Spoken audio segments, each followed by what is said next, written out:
Bad news, it travels fast. If it's about you, you probably hear about it last. But when them press up and check up and them ask you, gotta keep perspective on the future and the past and laugh. You see, bad news, it travels fast. If it's about you, you probably hear about it last. When them press up and check up and then ask you, gotta keep perspective on the future and the past and laugh while they keep talking. Talking. Chicken heads keep squawking. How the spoken word is infinite. You can tell, but people are always talking on the run, talking while walking, talking in line, talking in circles, talking in time, all over the world, talking about whatever's on their mind. That's fine. Talk about who they hawking, who they watching, who they clocking, who they heard was up to something popping. Always talking about who they remember and who's forgotten, who's rocking the set, who's flopping, dropping out. Talking about people from the cradle to the coffin. Talking about people, talking about people, talking about people, talking about people. Non-stop talking often. It's bad news, it travels fast.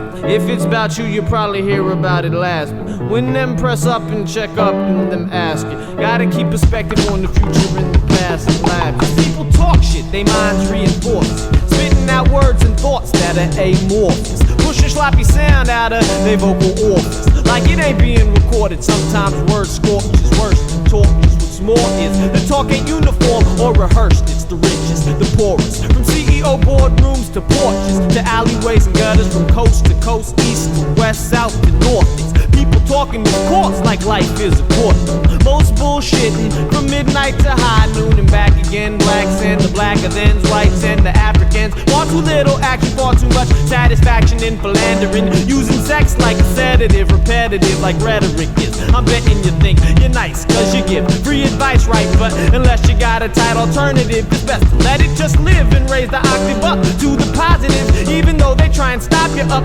arteries clogged, the black man targeted. That's how they set it off, they said it, but in the end it will be only them that's affected by their negative vibe. I know it hurts, there is no indigestion worse than that which comes from having to eat your own words. I heard two people need not bicker in a burning home, but some people know how to live everybody's life but they own. So here's the poem dedicated to the hatred propagated by the ill-fated snakes that's waiting in the grass. Those that talk the most have the least to say, but that ain't nothing new, and it ain't even really all that